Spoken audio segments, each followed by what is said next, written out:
弟兄姐妹们，大家平安。我们一起预备心来祷告。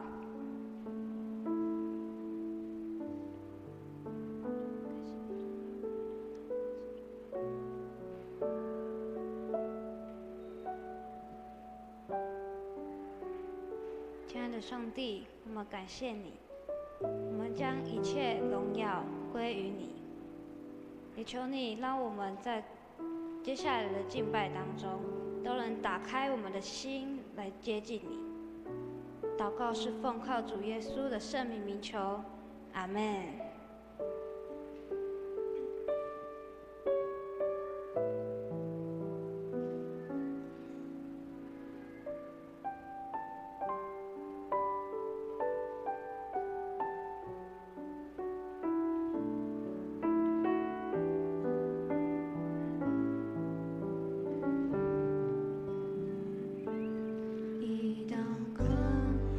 下救恩的种子，以泪水浇灌心灵的深处，身体里是软弱的心变得刚强，我的信心建立在耶稣这磐石上。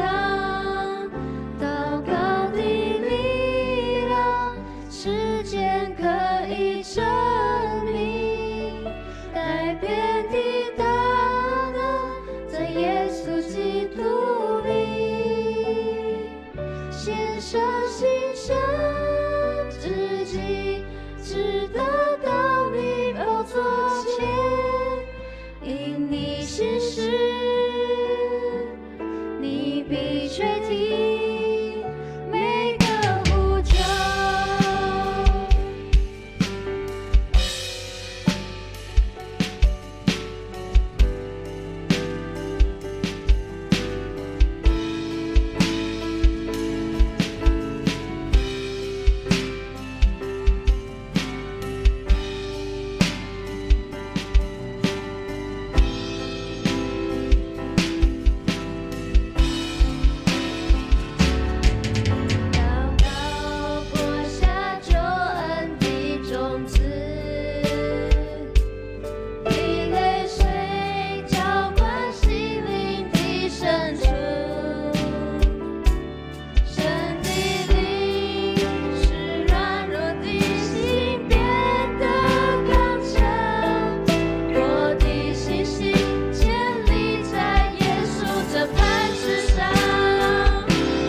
准备好的心来一起来敬拜他，也为还没来到教会的弟兄姐妹们祷告。我们一起开口祷告。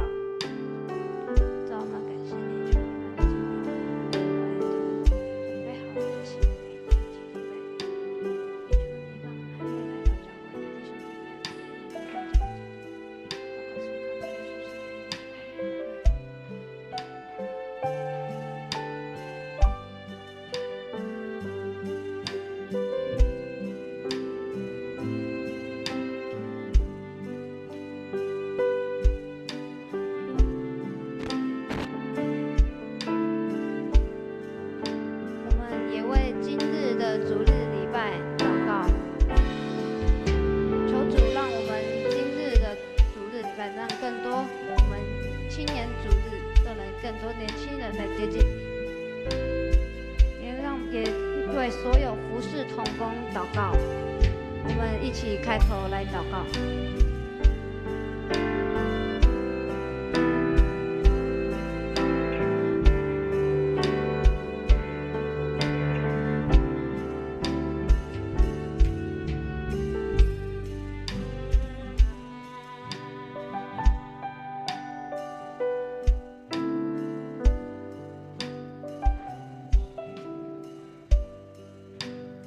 们也为教会推行各项事工祷告，为教会的牧者、长职、同工、领袖祷告，也为教会各牧区小组团契祷告。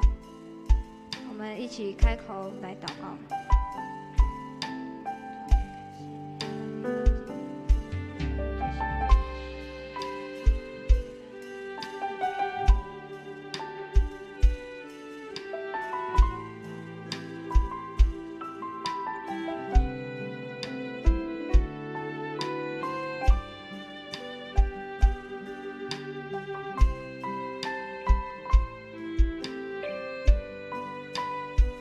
接下来，我们也为教会的青少年事工祷告，也为教会的儿童事工祷告。我们一起低头来祷告。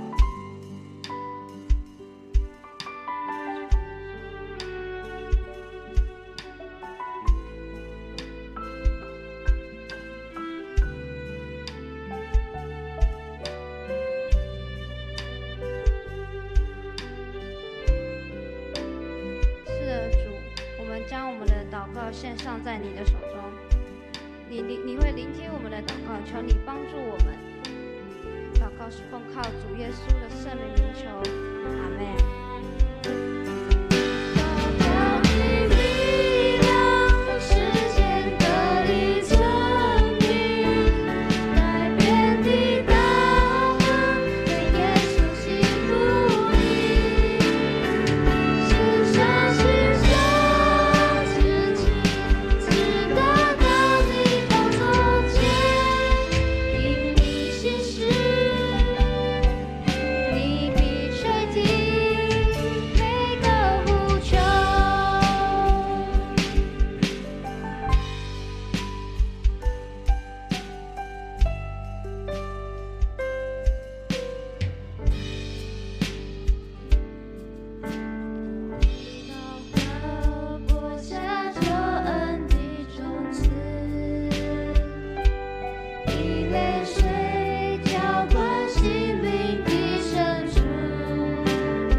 也为教会中软弱的肢体祷告，也为台南登革热的疫情祷告，求主减缓。我们一起开口来祷告。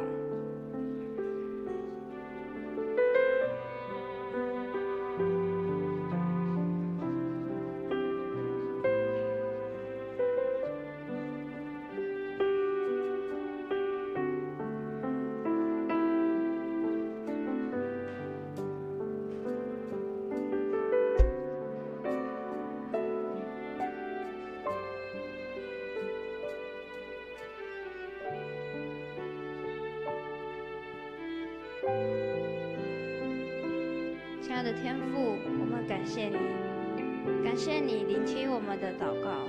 我们将一切的需要都摆脱在你的脚下，也求你帮助我们，让我打开我们的心，让我们更多的接近你。祷告是奉靠主耶稣圣名名求，阿们。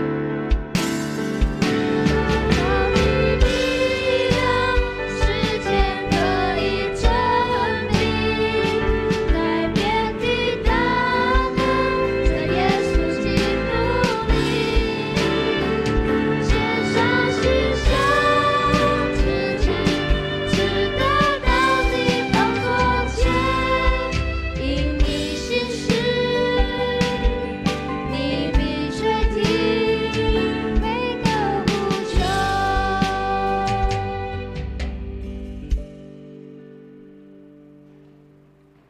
现在邀请弟兄姐妹们一起从座位上站立起来，我们一起敬拜上帝。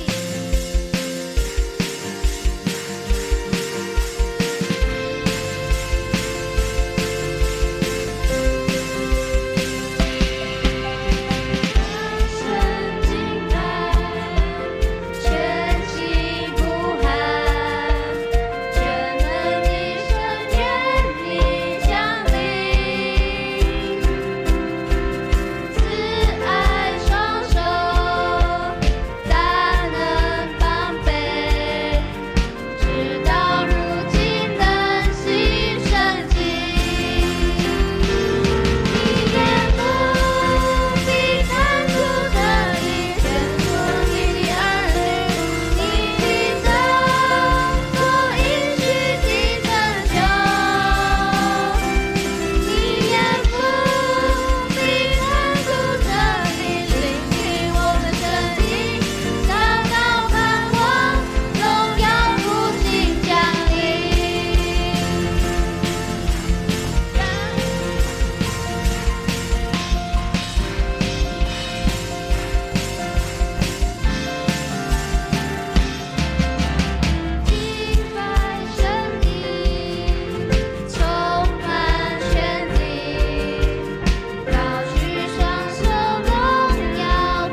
你的儿女，你必照所应许的成就。我们将所有荣耀归于你，哈利路亚。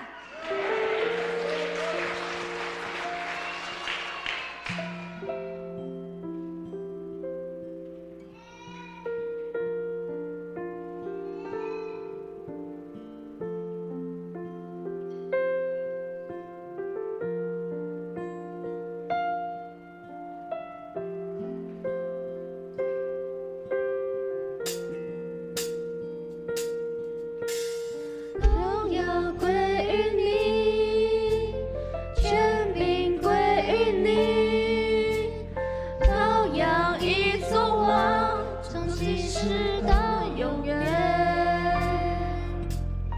荣耀归于你，权柄归于你，愿颂赞永远不停息。愿颂赞永远不停息，所有的荣耀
是神，一切的圣洁、荣耀、尊贵全都归于你，因为你配得我们一切的赞美，配得我们一切的尊崇。主啊，谢谢你，你是我们的神，你是我们的父，我们一生唯有在你面前单单的敬拜你、渴慕你。主啊，谢谢你再次吸引我们来到你的面前，在今天主日的早晨，求你打开我们的心，打开我们的耳朵，也打开我们的眼睛，让我们再次与你在今早礼拜当中有真实的关系，与你再一次的相遇。透过今天早晨的礼拜，我们再次领受新的恩典、新的祝福，在我们每一个人的生命当中。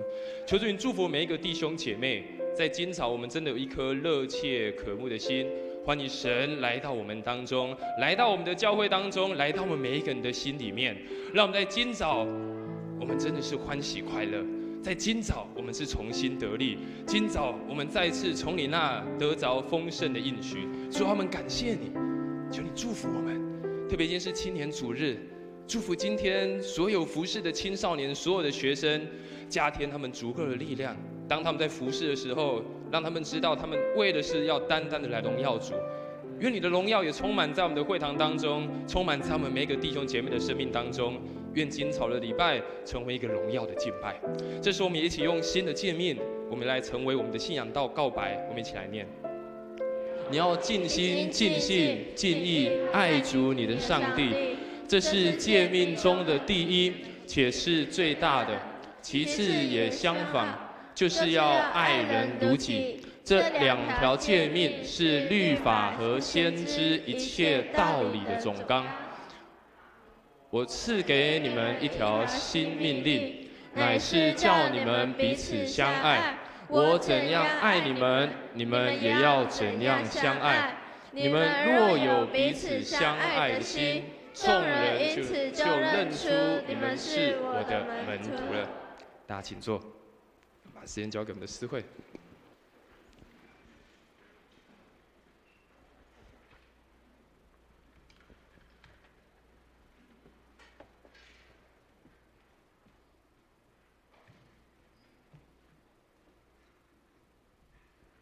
恭受上帝的话，圣经，我们请谢彩欣同学。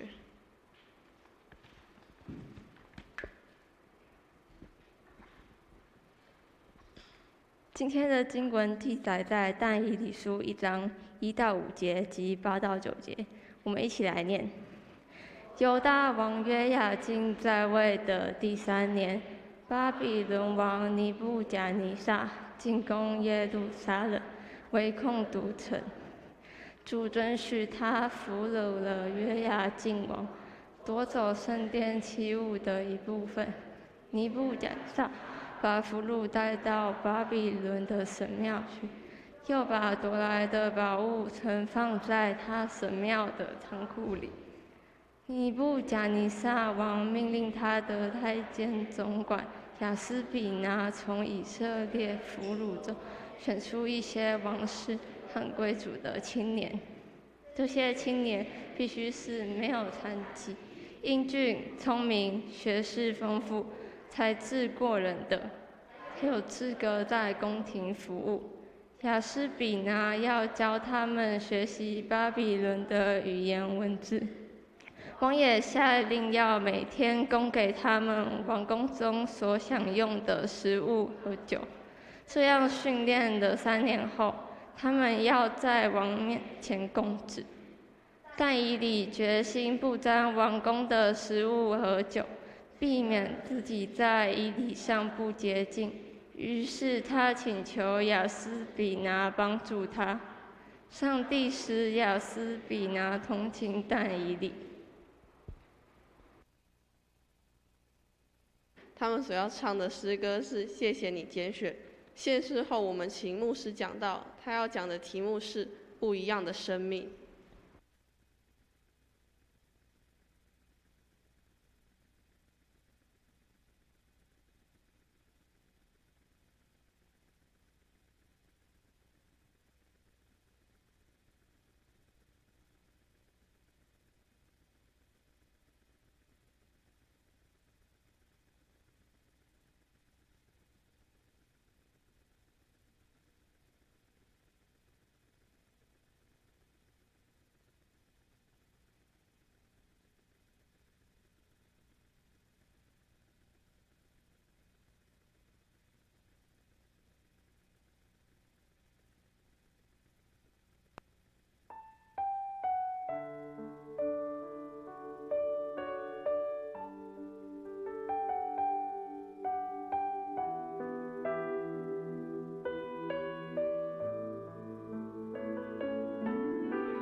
亲爱的弟兄姐妹，大家平安。很开心，我们今天又一早在礼拜天早上，我们一起来敬拜我们的神。特别我们前几天经过了一个台风天，但感谢神，让我们在今天我们一个好的天气，我们可以一起来敬拜他。特别今天我们除了主日的礼拜当中，我们也有看到一群的青少年、一群学生跟我们一起敬拜，跟我们一起参与在所有的服事当中。因为今天是比较特别的主日，今天是青少年的主日，所以邀请了提摩太牧区的学生，跟我们可以一起参与在礼拜当中。我想，在一间教会里面有这么样多的青少年，甚至我们上个礼拜我们看到我们夏令营，我们有这么多的儿童一起在这边敬拜赞美，是一件很美好的事情。我相信他们都是上帝美好的拣选，我相信他们也都是上帝要使用荣耀的器皿。我也相信这是我们教会非常重要的产业，不仅是我们教会的下一代，甚至是我们教会的这一代非常重要的产业。过去的上个礼拜当中的主日学夏令营，如果你有参加礼拜，或者你看到直播，你会看到在台上一起献诗的，除了主日学老师之外，有一半是我们的青年学生一起参与在当中。我想他们不只是明日的教会，不仅是未来的教会，他们更是现在的教会，他们更会是现在在教会当中也好，我相信他们在学校、在他们的家庭、在任何地方，他们会是成为祝福的一群人。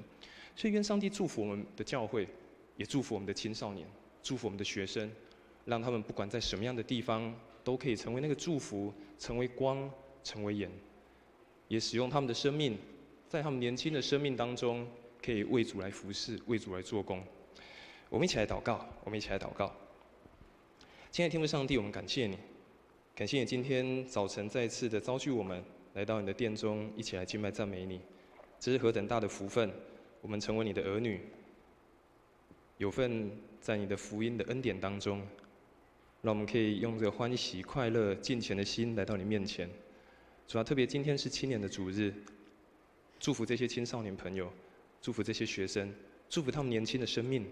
虽然年轻，但你要使用他们，你要使他们的心有渴慕，你要使他们的心火热，你要使他们的心有立志，愿意决定一生紧紧来跟随主。祝福我们早上的礼拜，祝福我们早上的每一个程序，在每一个程序当中，我们要再次看见你的荣耀，看见你的恩典彰显。愿主你祝福我们，也将以下时间全然交托仰望，祷告奉主耶稣的名求，阿们。今天要跟大家分享一个主题，叫做不一样的生命。我们刚刚有一起读一段的圣经，这段的圣经记载在但以理书。但以理的那个年代啊，遇到一个很大的困难，不仅是国家的一个低潮，不仅是国家的一个困顿而已，可以说是完全到谷底了。不只是困顿，是完全到谷底，而且非常的糟糕，糟糕透顶了。因为国家开始被巴比伦侵略，国家开始遭受到很大的困难跟挑战。而在这个挑战的过程当中，深受其害的是一群青少年，一群年轻人，他们深受其害。我们刚读到的圣经当中，我们有一起读到这一些但以理跟他的朋友，他们是非常年轻的，他们是年轻人。如果以当时的推算来讲，他们可能大概是只有13岁到17岁，大概就是我们现在的国中到高中的年纪，所以他们年纪非常的轻。年纪轻轻的，他们就要面对他们的国家没了，要跟家人分离，他们被抓到很远的地方去。对于这些年轻人来讲，好像没有未来；对于这些年轻人来讲，他们好像不知道该往哪里去。特别要落到一个好像是一个完全不知道的国家，他们不知道该何去何从。我想这个跟现在的处境有些类似。当然，我们没有面对什么家破人亡或是这么大的困境，但是时代的变迁、时代的变动，我想不仅是青少年要面对。对我们每一个成年人来讲，我们也是在面对非常多新的资讯，非常多新的一些新的媒体，很快就进来。我们要不断的去适应，我们要不断去面对冲击，我们要不断去面对选择。但是，身为一个基督徒，身为一个你愿意将耶稣基督成为你生命救主的一个人，我们要选择的是一个活出一个不一样的生命，如同但以理，就算被抓到远远的地方去，他在那个地方，他可能就我不知道该怎么办，我要怎么选择？但是他选择了一个不一样的生命。今天是青少年主日，在我们教会当中，我们每个礼拜天，礼拜六晚上7点，在教育中心的地下室，我们都一群的青少年，我们一起聚会，一起敬拜，一起小组，一起游戏。在这个每个礼拜的过程当中，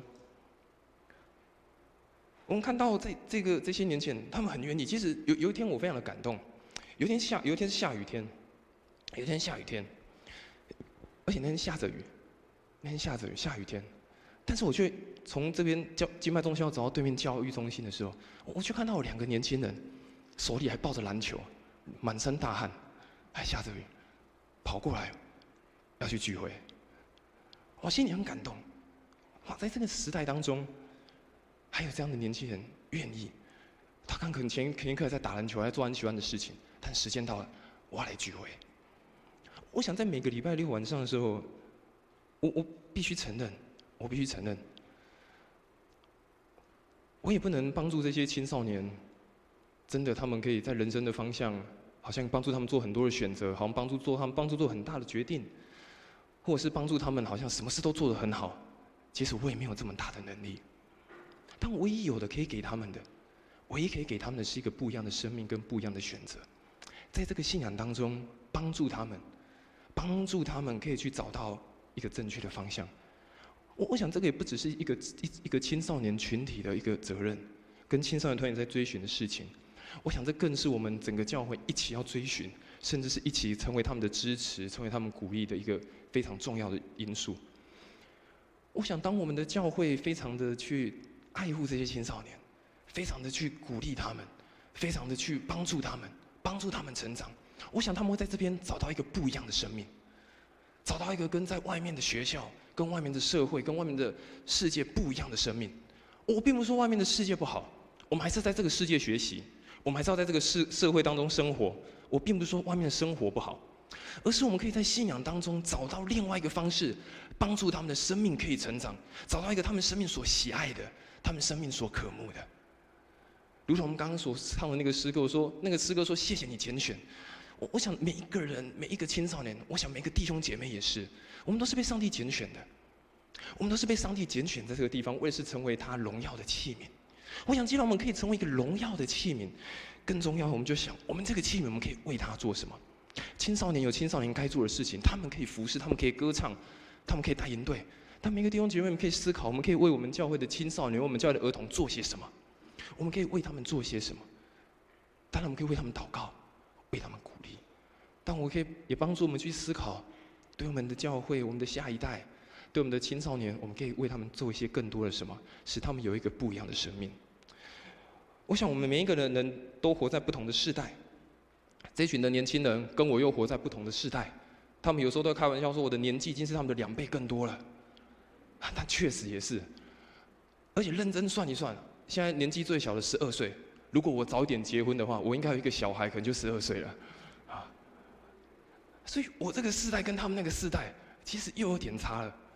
好，更不要说我们已经有些当爸爸妈妈了，我们有些当阿公阿嬷了，哇！跟这些小孩的、跟这些学生的世代又差了更多。有时候我在问他们流行的东西是什么，有时候我问他们流行的东西是什么，下个礼拜又换一个新的了，啊，下个礼拜又换一个新的，好，过几天可能又换一个新的，有一个新的歌、新的团体、新的舞步，永远跟不上新的东西。所以这个世代变动得非常快，特别在1995年到2012年出生的，他们被称为叫做 I 世代，他们被称为 I 世代。这些 I 世代有什么样的特质呢？他们有什么样的特质？我们来看看这个时代 I 世代的人，他们有一些特质。他们对旧的权威体制他们不信任，他们也不尊重。OK， 这个世代的人呢，他们的家庭结构、他们的人际关系有很大的改变，有很大的冲突。但是他们对于不同的立场、对于不同的意见，他们有很高的接受度。但他们又不急着生活，不急着独立生活。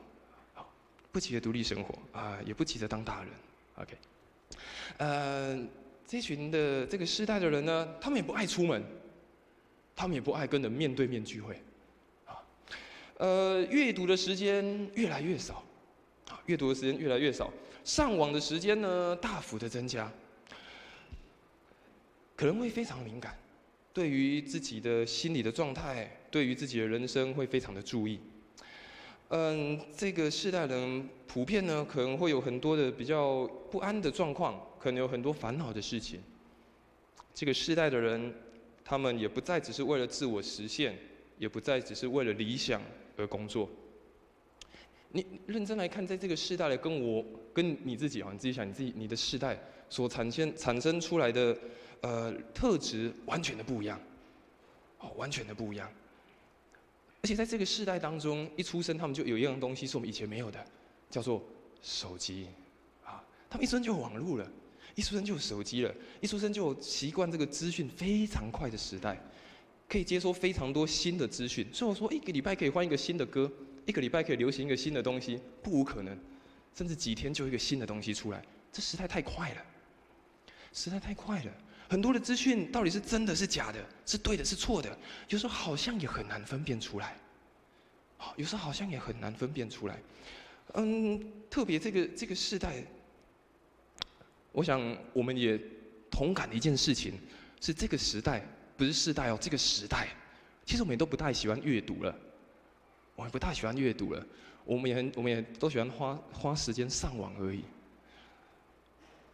我们现在看电影不用2个小时我们只要5分钟就讲解完一部电影。我们现在看一本书也不用看，有人帮你整理好书斋就看完了。很多时候在这个时代虽然很方便，但是也却造成我们很大的冲击。现在很多实体书店也收掉了，只剩电子书，这时代很大的改变。当然，这是这个整个社会的改变，但在这个社会改变的过程当中，可能也冲击了我们的信仰，也冲击了我们对于很多事情的看法。但在这样的时代当中，我们可以有怎样选择活出一个不一样的生命呢？我们今天从但以理的故事，我们一起来看。主前606年，巴比伦他们进攻耶路撒冷，进攻犹大国，于是发生一件事情：当他们攻进耶路撒冷之后，我们经文有读到，但以理跟他的朋友，还有许许多多的器材都被拿走了，都被拿到巴比伦去。于是，原本非常很强盛，有很多年轻人、很多人才、很多资源的犹大国，什么就没了。而但以理原本他是一个很贵族的身份，读经文刚好读到，他说这个太监总管从贵族、从有权势的家庭当中找一些年轻人，所以但以理原本可能是个有钱人、贵族啊，但却没有想到变俘虏了，而且他从年轻到年老，10几岁到了80几岁，他都一直在巴比伦的地方度过。所以你看，原本一个哇，好像很青春洋溢、很有活力、很有创意的一个年轻人，却被掳到世界当中，而且掳到一个很遥远的地方。犹大国失去了现在的领袖，失去了资源，他们的器具被拿走了。更惨的是，他们失去了未来的人才。他们失去了未来的人才，于是犹大国最后只能走向一个灭亡之路。我刚说我很感谢神，我们教会还有这一群的年轻人，还有这一群的儿童，还有这一群的青年，我们在教会当中可以一起的服侍，可以在教会当中一起的玩乐。我想，如果我们的教会没有这一群的年轻人，我想我们的教会的年轻人，你想想，如果他们现在这个时刻他们是在外面玩乐，他们现在选择是在外面，你可以想看看，我们的教会过了10年、20年、30年会发生什么事情？你可以想想这群年轻人的生命，当他们没有在教会当中，在这个信仰当中被栽培的时候，20年、30年，他们的生命会发生什么事情？我觉得这是我们可以一起来思考的一件事情。但是在思考的过程，也一起来想如何帮助这些年轻人活出一个不一样的生命，也帮助我们每一个个人活出一个不一样的生命。我说，虽然今天是青年主日，但是但以理所遇到的问题，青年的但以理所遇到的问题，也如同我们现在所遇到的问题。我们也每天都活在这个社会当中啊，价值观很混乱的社会，文化很冲击的社会，甚至是信仰不断被挑战的一个社会。我们也是活在这样的社会当中，但我们可以如何的去面对？我想，但以理他遇到3个困难，其实也跟我们现在每个人所遇到的很类似。第一个，但以理他遇到的是什么？他最大的困难，第一个挑战是他被俘虏到异地去了。他被迫到一个他不熟悉的环境，被迫到一个他必须强迫被学习、被改造的地方。第二个，他的困难是什么？他的文化观念被冲击了，跟他过去想象所学习到完全不一样。进到一个大染缸里面，完全不一样。他还遇到一个很大的危机是什么？他的信仰价值被挑战了。他的信仰价值被挑战了。刚刚读到经文说，那个王要他吃肉，可能是祭拜过的肉，可能是那个酒。信仰价值被挑战，我吃不吃呢？不吃呢？我到底做不做？所以，我们今天透过但以理所遇到这个3个问题，我们一起看看但以理是怎么样回应的。我们也看看但以理在回应的过程当中，怎么样有一个不一样的生命。第一个，但以理为什么一个不一样的生命？他虽然被俘虏到异地去，但是他仍然有天上公民的生活。但以理虽然他被抓到遥远的巴比伦，但他没有忘记他的身份是天上的公民。我们刚所读的经文，他说主准许了他俘虏约雅敬王，夺走了圣殿器物的一部分，他又把俘虏带到巴比伦的神庙去，又把夺来的宝物存放在神庙里面。尼布甲尼撒王命他的太监总管亚斯比拿从以色列的腹中选出一些王室和贵族的青年。经文很清楚让我们看到，青年被带走了，而且是贵族的青年。代表是可能他们是高知识分子，可是原本是跟那个上流人士被带走了，没了，而且他们被迫迁到异地。当然，你必须要去面对亡国的痛苦，他也必须要面对异地的生活，而且未来也不知道在哪里。他未来也不知道在哪里耶。虽然说我要去巴比，他可能知道我要被抓到巴比伦，但是他不知道巴比伦的生活如何。他生命可能要面对很多要抉择的时刻。他生命可能要面对很多要抉择的时刻。刚说他到巴比伦，他可能要选择：我要不要吃这个肉啊？我要不要喝这个酒啊？我要不要跟这些巴比伦人相处在一起啊？他们的有的一些坏习惯、不好的言语，我要不要学习啊？对但以理来说，这是一个很大的冲击；对他来说，这是一个很大生命要抉择的时刻。但是很清楚，让我们看到但以理为什么他仍然可以有一个不一样的生命，是他很清楚知道他的身份是什么，他很清楚知道他的身份是什么，他仍然知道他是上帝的儿女，他非常清楚自己是上帝的子民。我读大学的时候，我礼拜一到礼拜五、礼拜六跟礼拜天是完全不同的人。礼拜一到礼拜五，我在学校的时候，我跟我的同学们每天就是打打闹闹、吃吃喝喝，玩得很开心啊。礼拜六、礼拜天，我有同学说我要去教会，我同学说你是基督徒啊？他们在跟我讲你是基督徒，所以我又去教会啊，我都去教会。他说你这样是基督徒啊？你知道，在一个人虽然我们都在教会当中，很美好，很棒啊，这个很棒。但是当你真的实际回到你的学校，回到你的职场，回到你的家庭，回到任何的地方，你可能要面对很多不一样的冲击。我在学校可能有一个样子，我在职场可能有一个样子，我在家庭可能有一个样子，我在教会可能有一个样子。我们生命有很多要抉择的时刻，要不要？到底什么对才是错的？别忘记，他也很清楚让我们看到，他永远没有忘记他是天上国民的身份。保罗在腓立比书3章20节，他说：“我们却是天上的国民，并且等候主，就是主耶稣从天上降临。”保罗说：“虽然我们是地上的，我们都是地上的公民，地上的国民，没有错。但是更重要，我们一个身份是什么？我们的身份在于，我们是天上的国民。这是我们最重要的身份。我们每个人都是天上的国民。如果忘记了这个身份，如果忘记了我们一个这个宝贵的身份，很容易在面对抉择的时候，你就很容易选错边，你很容易就不小心陷到那个里面，以至于没有办法让人家看清楚，你的信仰如何，没有办法让人家看清楚你所相信的是谁。我想但以理可以很清楚面对这个被抓到异地，但是他能清楚他的状态，他有两个很重要的原因。第一个，他很清楚自己的身份目标是什么，他很清楚自己知道他的自我身份是什么。第二个，很重要的是，他有找到好朋友成为他的支持鼓励，他有找到属灵的好朋友成为他的支持跟鼓励。当然，我们刚刚看到他也很清楚知道啊，他知道我虽然被抓到那里，但我的身份不变，我还是上帝所爱的儿女，我还是上帝的子民。但第一个很重要的是，但你为什么还可以继续保持在那个异地当中？他找到一群属灵的好朋友。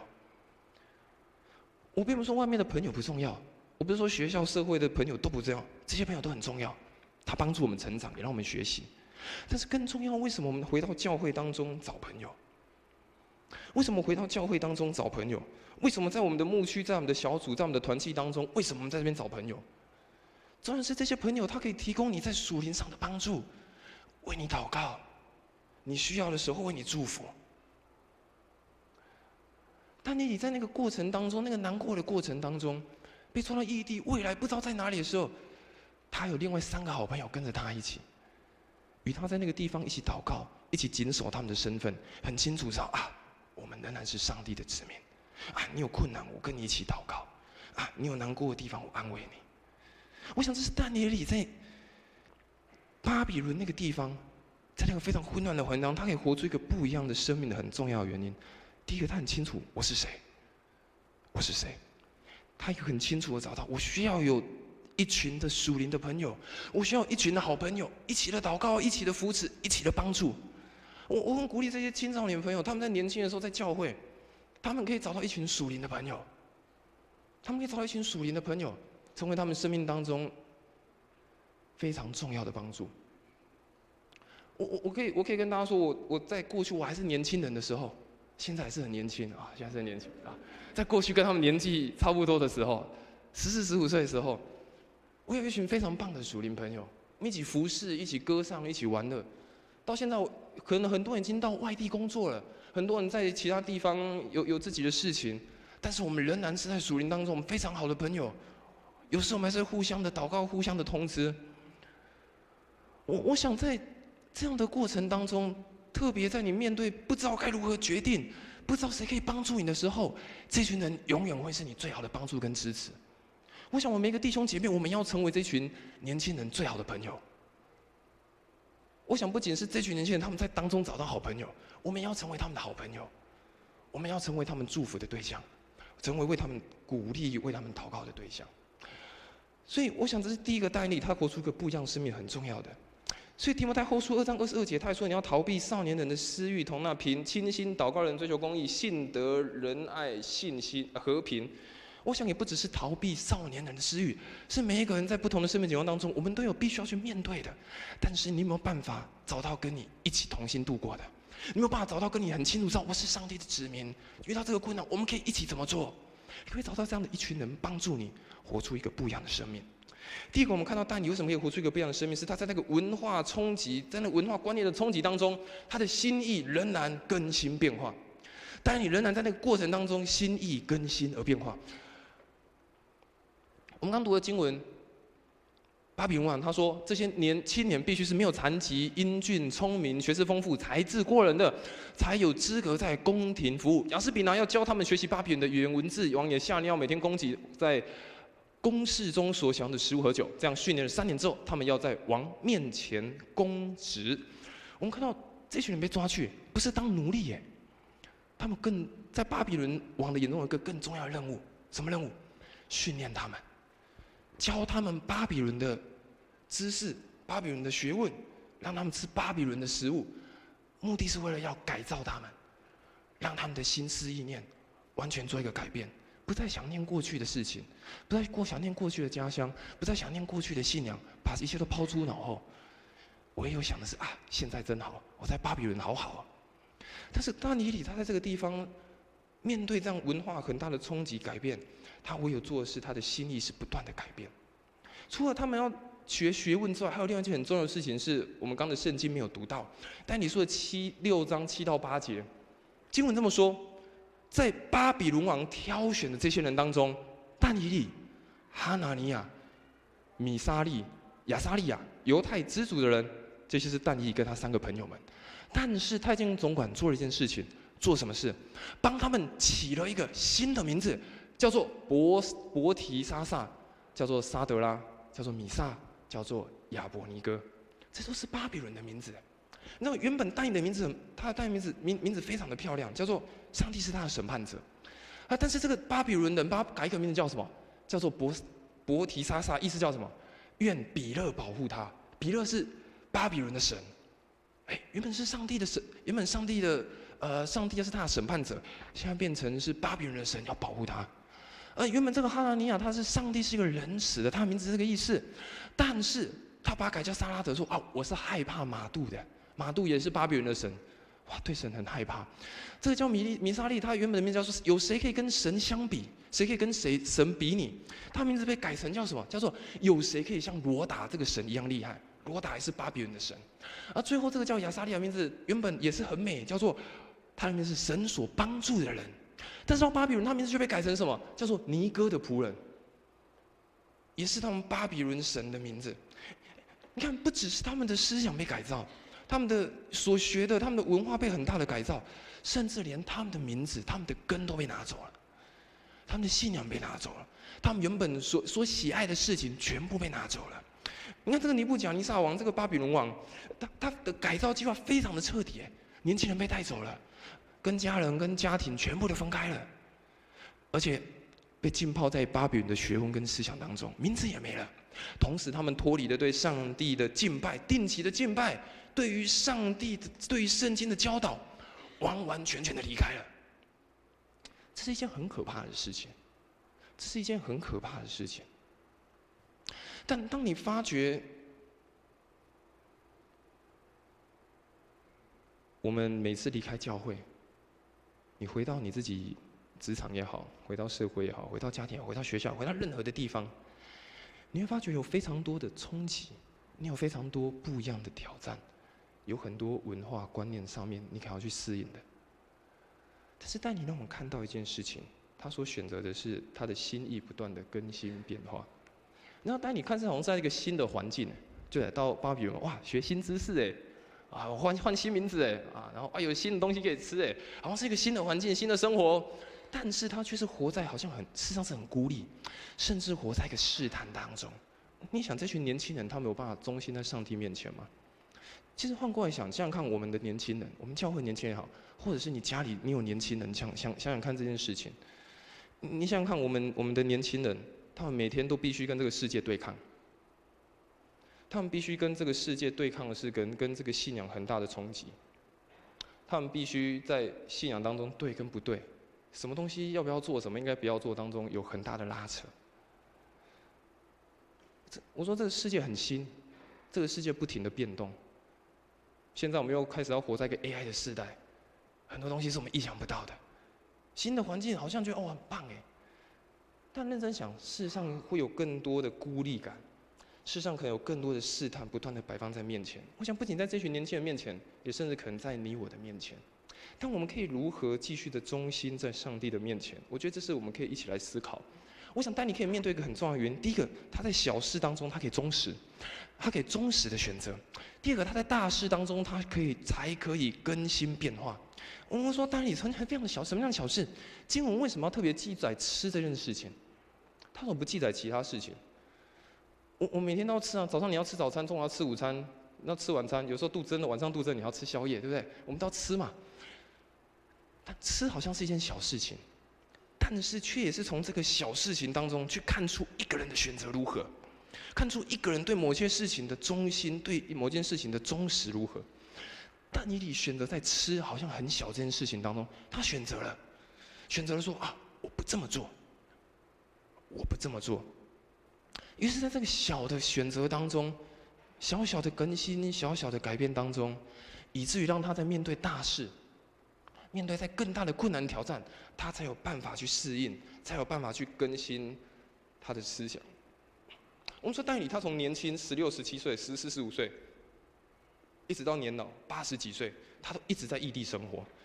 你想一个被抓到异地生活，他怎么办法坚持那么久？他怎么办法在那个地方，然后还那么的坚守他的信仰？为什么可以？我想带你在那边，他一定你还是学了很多巴比伦的学问，一定还是有在那个地方吸收到很多新的知识，一定有看了很多不一样的东西。但是为什么带你可以不改变？从他年轻到年老，永远不改变，在于他在小事当中非常的忠心，以至于在大事当中，他可以不断的去更新变化。纵使有新的冲击、新的挑战，他也知道他可以如何的去面对这些事情。罗马书12章2节，他说：“不要效法这个世界，只要心意更新而变化，叫你们察验何为神为善良、纯全、可喜悦的旨意。”这个世界不断的变动，世界变化的很快，但是经文说不要效法这个世界，但心意要更新而变化。这个世界我们要效法太困难了，变太快了，太多新的东西。唯有的是在这个世界不断变动的时候，我们也不断去改变我们的心思意念，不断的去发掘什么是上帝要我们去做的。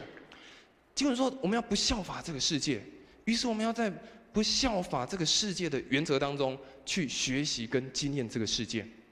我们不可能在这个信仰当中，不可能在教会里面教会你所有的东西，你必须还是要回到你的学校，回到你的社会，回到你的职场去学习新知，让你的生命成长。但是在学习的过程当中，在成长的过程当中，要让我们去分别什么是上帝的旨意，什么是真实帮助我生命可以成长的，什么是帮助我的生命可以真实有所获得的。经文说得很清楚，在这个不效法世界的这个原则当中，让我们去学习，也让我们不断去经验这个世界。但你可以活出不一样的生命，第一个很重要的原因是，他的心意更新，不断的变化。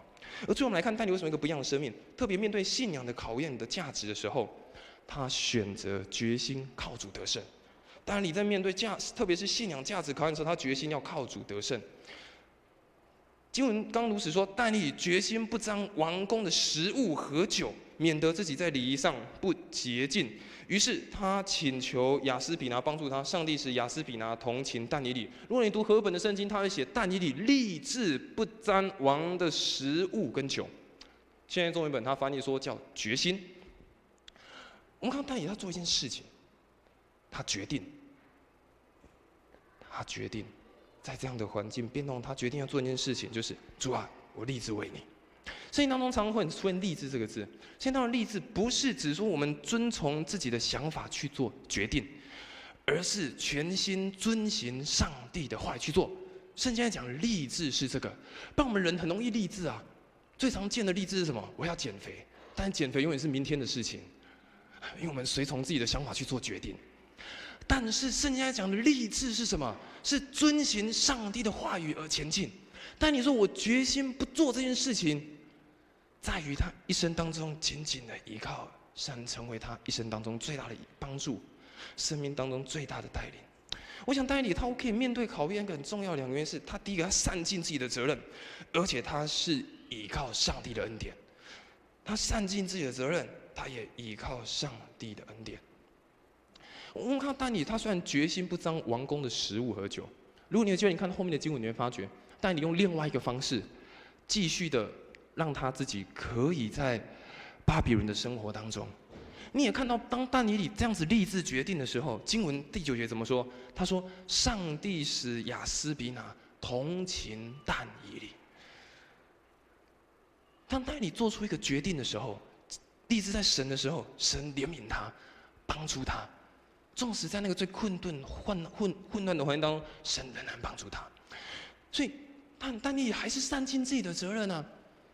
他没有说，我在那个世界当中，神啊，我不要，我决心靠你，那我什么也都不要做，那我就靠你就好。不，但你还是善尽自己的责任，还是在他的本分当中努力的去做好。但是更重要的是，他依靠上帝的恩典，神就怜悯他，帮助他。我想，当一个信仰的价值面对考验的时候，特别是一个基督徒，你在你的一般的日常生活当中会有很多不同的考验，但是重要的是，当你决心靠主得胜的时候，我想上帝会怜悯你，上帝会同情你，上帝会帮助你去跨越那些困难。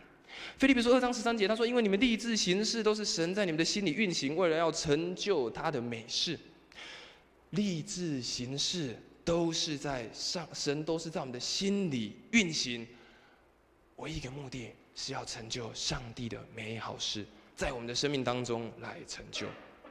所以我想但以理让我们看到，他为什么一个不一样的生命，在于他决心主，我靠着你得胜。在那个变动这么快，在那个我好像看不到未来，我不知道往哪里去。主，当我靠着你，主，当我靠着你。所以我想但以理我们看得到但以理遇到这么大3个很重要的挑战，他有不一样的回应。但是最重要的是，也鼓励我们每一个弟兄姐妹，我们要为了神选择立定一个新的心志。我们要为了神来选择立定一个心志。但以理在他13、14、可能16、17岁的时候立定一个心志。我们在座很多人已经超过16、17岁、13、14岁了，但是你仍然可以向神立定一个心志。神，我要靠主你来得胜。神，我要靠着你，我要过一个不一样的生命。神，我要靠着你，我要一个心意更新。神，我要靠着你，让我要一生的来跟随你。但以理1章21节，在第1章的最后，他说了一件事情。他说，到了古列王元年，但以理还在。古列王已经不是巴比伦了，已经是波斯帝国了。但以理从巴比伦帝国一直经历到波斯帝国，中间可能经过了70年、60年、70年。但你可能从10几岁的年轻人，一直到了可能80岁、90岁的年发斑白的老人家。但是经文说什么？但以理还在。从年轻到年老的生命，经过了2个国家、2个朝代不停的变换，唯一不变的是但以理他对上帝坚定的信心。我想，对上帝坚定的信心，不是只有这个时代的年轻人所需要的，也是这个时代我们每一个人最需要的事情。也是我们活出不一样的生命一个最关键的事。箴言4章23节，我们一起来念这段的经文。我们一起来念：你要保守你心，胜过保守一切，因为一生的果效都是由心发出。经文非常清楚，再次告诉我们，我们要保守我们的心。我们一生的果效，我们一生所做所行，都是由心所发出的。你的心是向着谁？你的心是向这个世界吗？你的心智是在这个混乱当中找不到方向吗？若你的心再次跟神立志，神，你是我一生的主，神，我决定立志靠着你得胜，神，我决定要活出一个不一样的生命。我想上帝会帮助我们，让我们再次重新发出一个不一样的果效。因为上帝祝福每一个弟兄姐妹，特别今天是青年主日，也愿神祝福我们每一个学生、每一个年轻人，也祝福在座你家里有青少年、有学生的，祝福这些年轻人，在这样的时代当中，他们仍然可以活出一个不一样的生命，在这个时代当中活出一个与众不同的生命。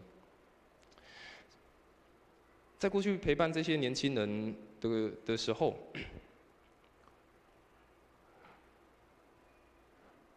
我看见他们一点一滴慢慢的成长，我看见他们一点一滴慢慢的在进步。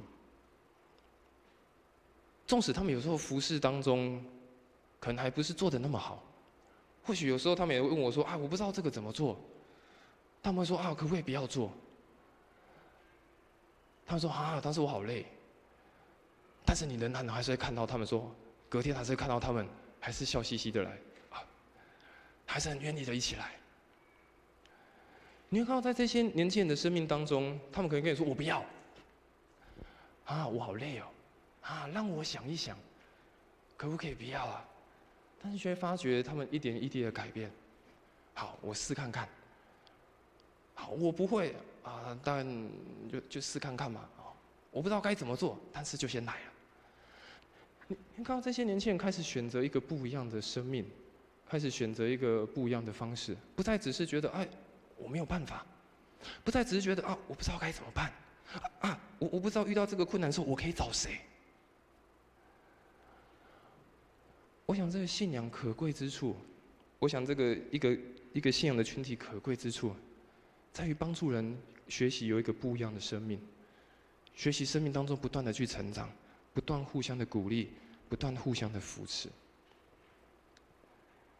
我想今天的这篇信息不只是对青年而讲，活出一个不一样的生命，我想是对我们每一个弟兄姐妹来讲，学习活出一个不一样的生命。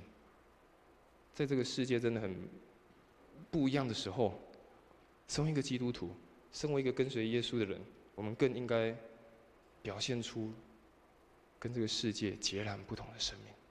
因为上帝祝福我们，也继续祝福我们的青少年，祝福我们的学生，让他们不仅是在这个时代成为祝福，更重要在下一个世代、下一个世代，他们继续成为祝福，成为光，成为盐。我们一起来唱一首回应的诗歌，这首诗歌叫做《无价之宝》。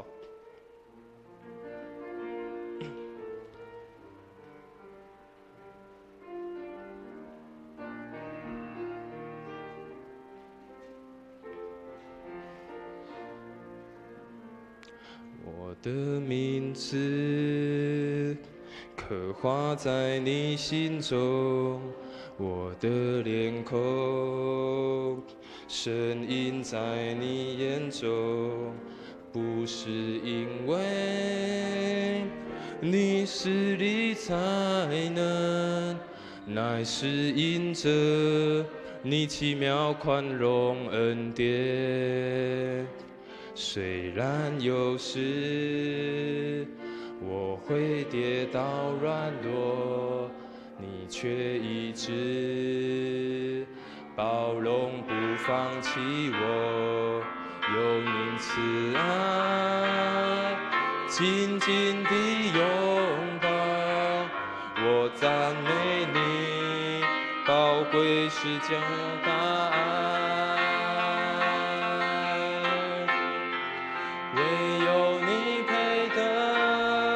所有的赞美，一切尊贵荣耀，无价之宝，你是我尊贵的主，耶稣。我们再次从头来唱。我的名字刻画在你心中，我的脸孔深印在你眼中，不是因为我实力才能，乃是因着你奇妙宽容恩典。虽然有时我会跌倒软弱，你却一直包容不放弃我，用你慈爱紧紧地拥抱我，赞美你宝贵奇妙大爱，唯有你配得所有的赞美，一切尊贵荣耀，主你的施加是无价之宝，你是唯有你配得所有的赞美，主唯有你配得所有的赞美，一切尊贵荣耀，主你的施加是无价之宝，你是我尊贵的主，耶稣。我们一起为了几件事情，我们一起来祷告。第一件事情，我们一起为了我们教会的每一个青年、每一个学生来祷告。我相信上帝已经特别拣选了他们，在我们生命当中都有美好的计划，他们的名字已经刻在上帝当中。他们还未出生以前，上帝也已经拣选他们，上帝也决定要使用他们活出一个不一样的生命。我们一起为了我们教会的青少年，为了这些学生，为了他们来祷告，求神帮助他们，也特别在这样的不一样的时代当中，很变动很快的环境当中，帮助他们可以活出一个不一样的生命。愿神祝福我们教会的青少年。我们也为了我们教会在接下来8月、9月，我们有许多的福音的事工，有许多的训练会，我们要开始来进行。求神祝福我们的教会，透过这些福音的事工，透过这些训练会，帮助我们的教会继续的成长，帮助我们的教会在这样子服事的过程当中，不仅是服事外面的人，也让我们每一个弟兄姐妹的生命得以提升。也为了我们教会需要的弟兄姐妹来祷告，为了心灵忧伤的祷告，为了身体病痛软弱的祷告，求神帮助他们，扶持他们，使他们可以再一次也对主说：主啊，我要靠主你得胜。我们一起开口，为了这3件事情，我们一起开口来祷告，主啊，我们感谢你，主啊，在我们的过程当中，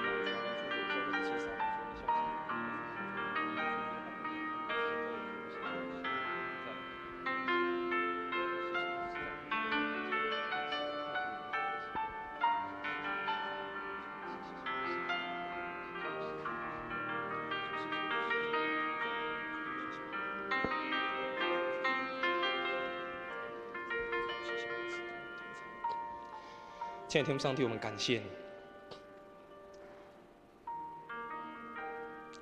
感谢你有让一群的青年、一群的学生，在我们的教会，让他们可以在这里成长，让他们可以在这里玩乐，让他们可以在这边服侍，让他们可以在这里学习。主，这是何等美好的属灵产业！主，这是何等宝贵的一件事情！主，奉你的名祝福这些年轻人。使他们在教会当中，在信仰当中，他们不断的精进，不断的成长，在服事当中，在彼此祷告、彼此联谊的过程当中，也使他们的内心也更加的火热，更加的渴慕。主要帮助这一群的年轻人，帮助这群学生，在这个混乱的世代当中，让他们可以活出一个不一样的生命，如同但以理一般。虽然在那个不知道未来在哪里，在那个很混乱的过程，但仍然唯有一个心志，就是立志要跟随主。主要祝福我们教会的年轻人，祝福我们教会的这些学生，让他们在年轻的时候就选择过一个不一样的生命，让他们在年轻的时候，他们就立定一个新的心志，让他们不仅是明日的教会，也让他们是成为今日的教会，成为我们教会最大最美的祝福。主要也为我们教会来祷告。我们教会在8月、9月，我们许多的训练会，我们许多的事工要开始来推行。求主你祝福在这些事工当中，使用这些事工成为为信者的祝福，使用这些事工成为每一个服侍者、参与者的祝福，让我们可以在这些事工当中帮助我们的教会，使我们教会得以成长，使我们的教会也学习如何服侍，使我们的教会也学习如何的彼此相爱、彼此扶持、彼此代祷。主啊，也求你特别祝福那些需要的弟兄姐妹。主啊，你知道他们的名字，主啊，你知道他们的需要是什么。主，你知道他们现在正软弱、正哀伤、正难过、正困顿的事情是什么。主啊，求你亲自来安慰他们，亲自来扶持他们，亲自来鼓励他们。主啊，因为你是他们的牧者，你是他们一生当中最大的牧者，你必带领他们经历那个死荫的幽谷，到那个可安息的青草地上。主啊，你帮助他们，让他们软弱的再次得着刚强，让那个原本在忧伤当中，主啊，再一次的可以变为喜乐。主啊，求你的怜悯就降下，你的恩典降下，在这些需要的弟兄姐妹身上，求你再一次彰显你的神迹奇事，让他们看见，让他们知道你是一位信实的神。主，我们感谢你，也在这将我们的教会，将每个弟兄姐妹交在主你的手中，让我们每一个人真的也选择像但以理一样，我们立定我们的心志。主，我们一生就是靠着你，过着一个得胜的生活，过着一个不一样的生活，活出一个得胜，活出一个有见证的生活。主，我们感谢你，这样祷告，奉主耶稣的名求，阿们。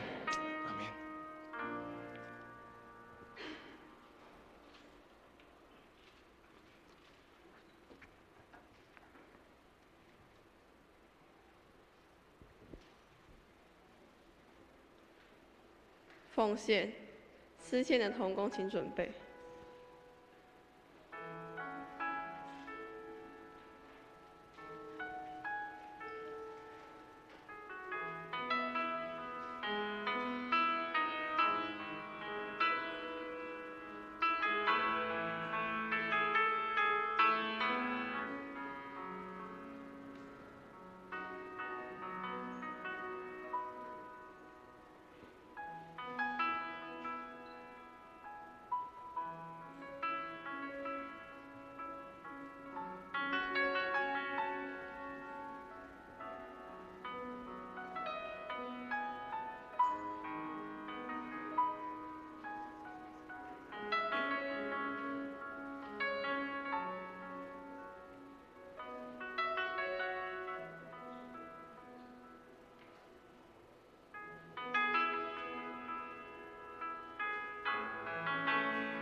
会众请起立，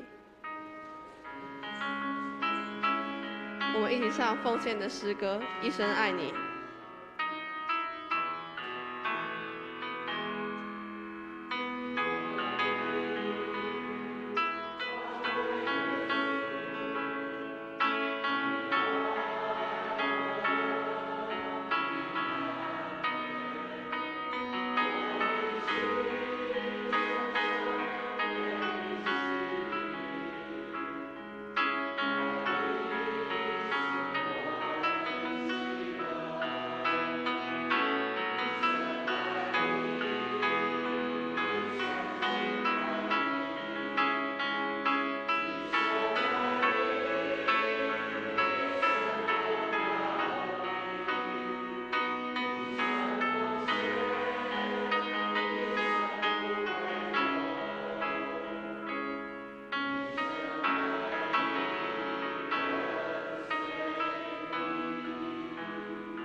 会众请坐。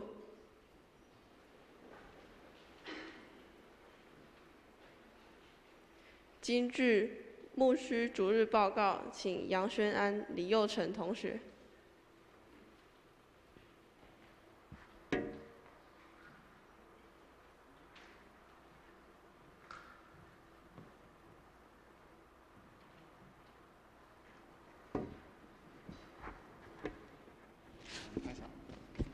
好，本月金句，然后我们先念一遍。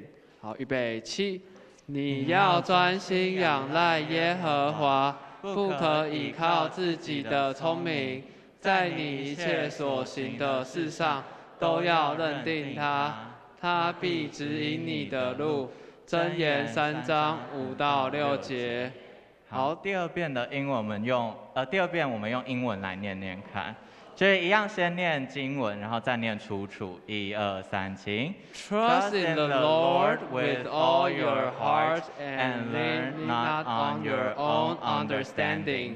In all your ways acknowledge Him, and He will make your path straight.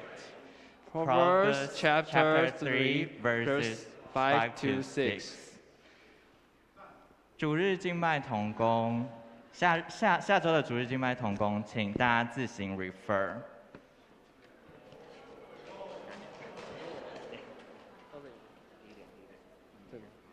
好，再来是这个本会定下主日8月6号举行这个父亲节的感恩礼拜。好，然后第3点呢，本会定在8月13举行社教47周年的感恩礼拜及圣餐洗礼式 Baptism。好，有感动的弟兄姐妹，就是请在今日 July 30th 去向办公室索取报名表，然后以便安排学导 class。第4点，本会预定推动第6期的幸福小组，请弟兄姐妹代祷。第5点。本会将开办富强领袖学校，在 August 6th 跟 13th 的密集班。好，到时候会有这个长职小组长的学程密集班，在8月13号，也就是这个社教47周年的晚上5点，各位还可以参加激励分享会。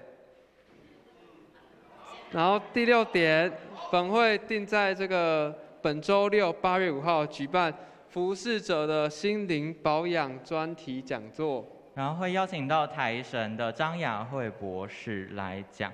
然后如果有兴趣的弟兄姐妹，可以在July 31st 之前向就是 July 31st 之前报名会有提供 handout， 然后有兴趣的弟兄姐妹可以向办公室报名。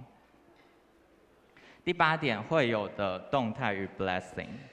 好，那本会优秀青年张志奇弟兄在现场吗？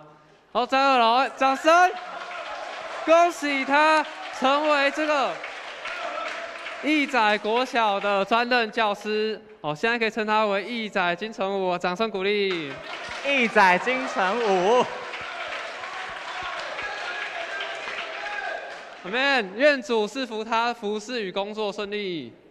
好，第2小点，本会的林明瑞与王子云夫妇，然后近期搬新居，请大家为他们家居的平安来 suffrage。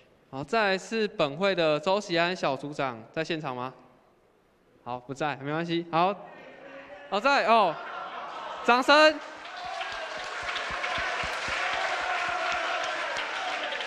等一下，我先说一下，好，定在这个8月4号，就是礼拜5。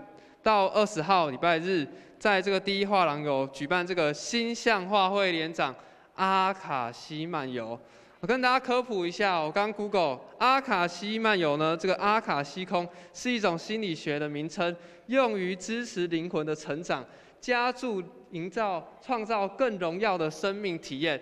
那想知道这个体验是什么呢？都可以踊跃的这个观展这个阿卡西漫游。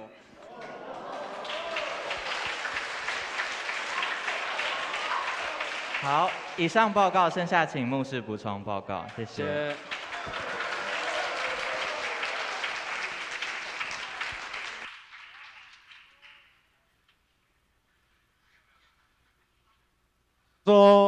年轻人很有创意，应该继续报告下去才对哈。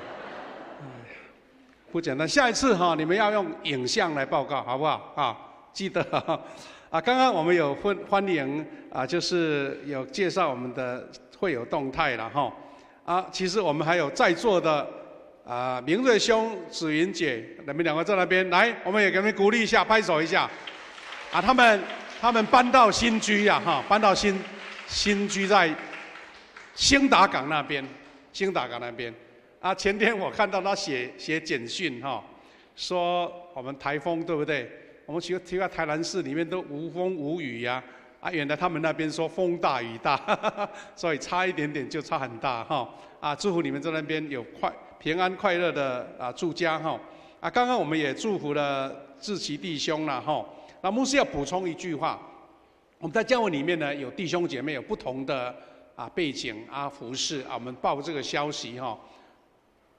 比较不是说哎谁比较厉害，谁比较啊出色，是重点是我们每一个人在不同的单位，就是神所派的宣教师，就是要在职场服侍神，这是我们报周报的重点啊，所以我们就是要为他们祷告哈，为他们祝福，无论是当老师，无论当医师，或是在职场上面，我们就是一种心力，说哎，就是我们的家人嘛，他们在那边有好的见证。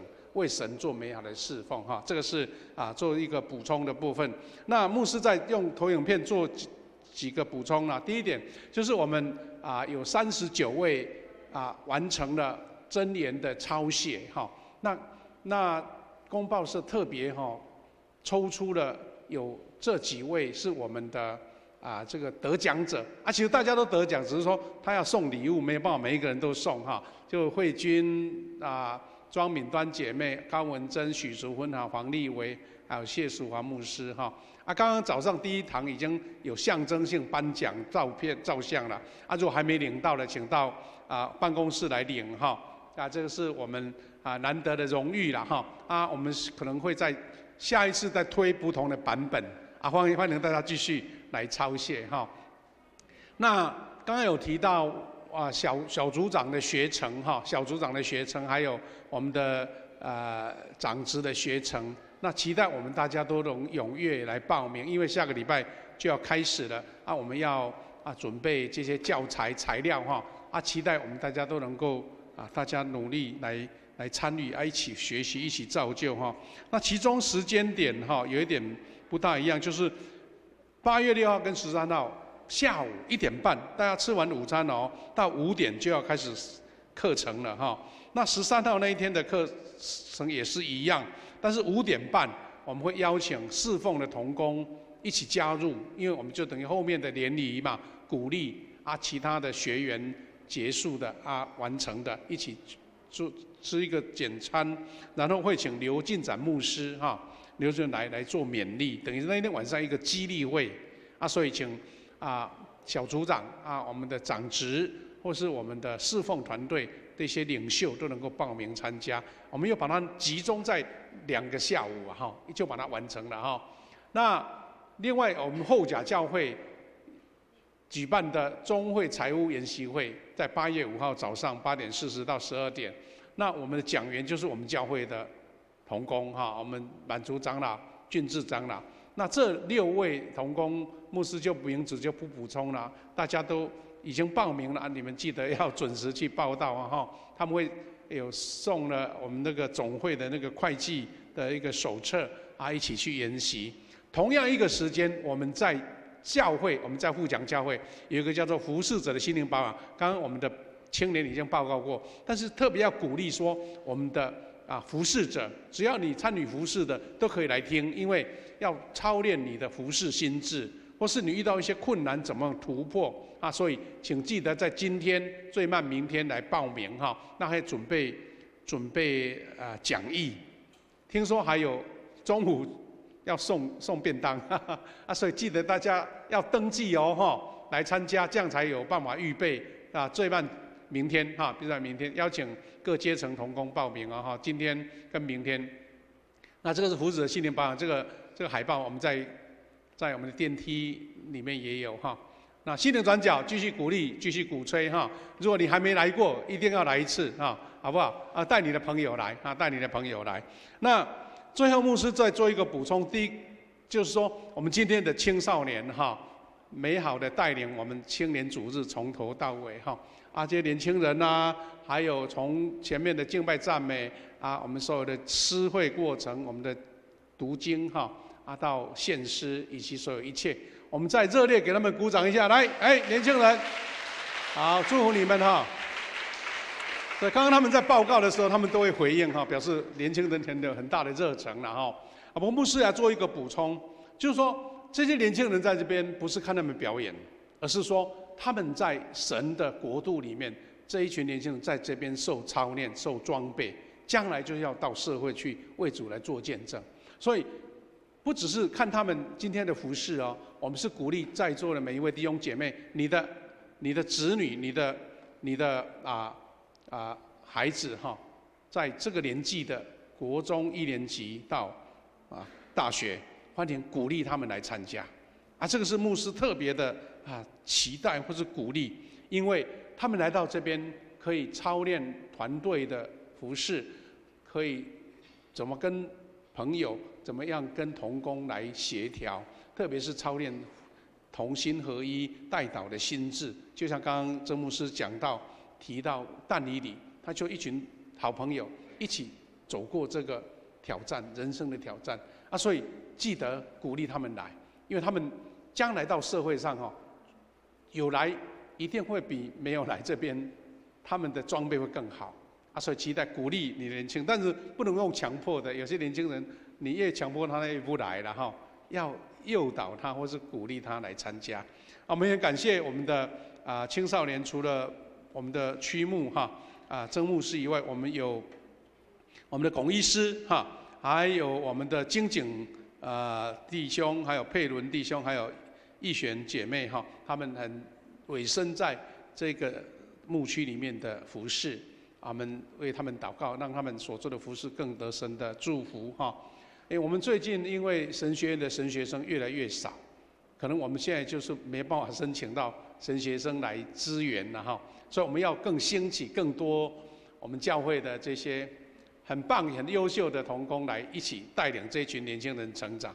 我们其实可以断言说，一个教会如果没有年轻人、没有儿童这间教会就没有将来了所以我们真的要花更大的心智去栽培去鼓励他们所以我们继续为这群年轻人祷告。他们上个礼拜参与主日学夏令营，这个礼拜参与青年主日，真的很不简单感谢主好我看到我们的院长他的家人一起来参加我们的聚会，我们请我们家人都一起站起来，我们欢迎你们好不好？再次欢迎你们来到，他们从马来西亚来的来到台南欢迎我们的院长带领他们一起来，感谢主，也祝大家前2天呢放了2天台风假了听说台风还有一个台风要来大家也保重身体好，我们就这样报告。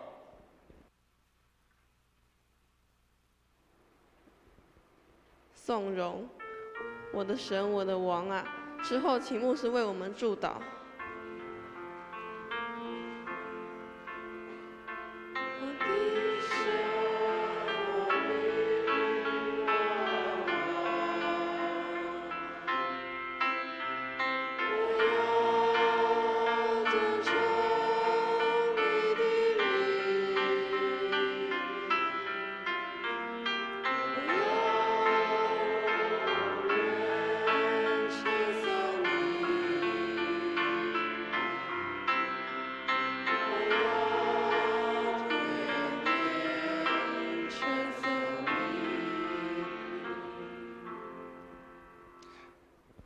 我们一起领受从上帝而来的祝福。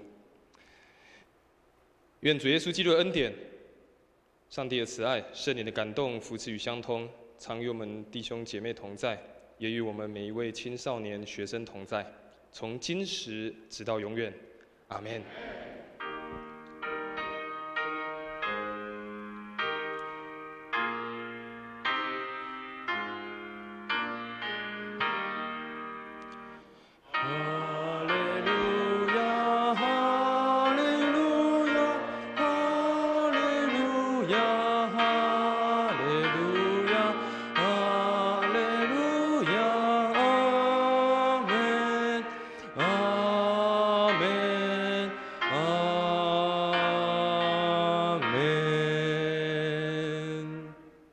请坐，默祷闭会。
好，我们第二堂礼拜这边结束，大家可以彼此的请安。